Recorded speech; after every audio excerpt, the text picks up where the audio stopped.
ข้าพเจ้าคือท้าวศิริวรศรีบรรคำคณิตศาสตร์ปี4เนาะนี่จะมาแก้บทฝึกหัดวิชาเศษวิทยาศาสตร์บทที่4เนาะจะมีอย่าง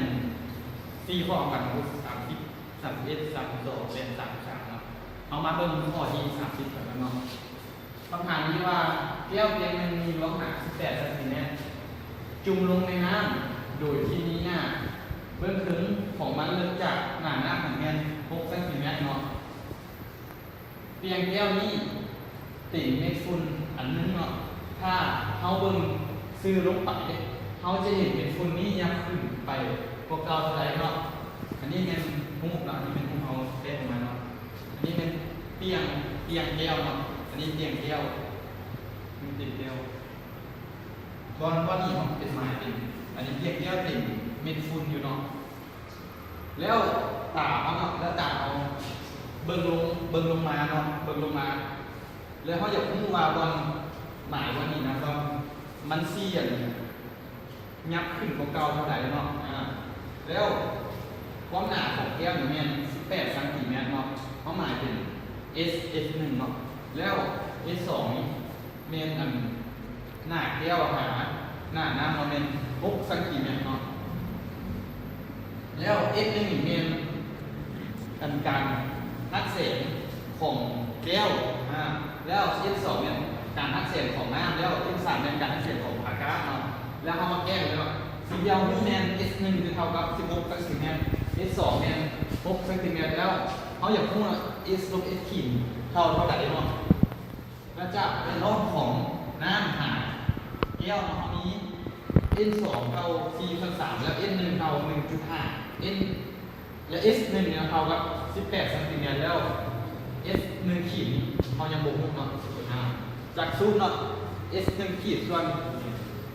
S1 จะเท่ากับ N2 ส่วน N1 แล้วมาถอนS1 ขีดเนาะเขาจะได้ S1 ขีดจะเท่ากับ N2 คูณให้ S1 ส่วนให้ N1 เนาะอันนี้เขาพูดหมดแล้วเนาะเขามาเทียบค่าเสร็จเลยค่าเสร็จแล้วจะได้16เซนติเมตรเนาะ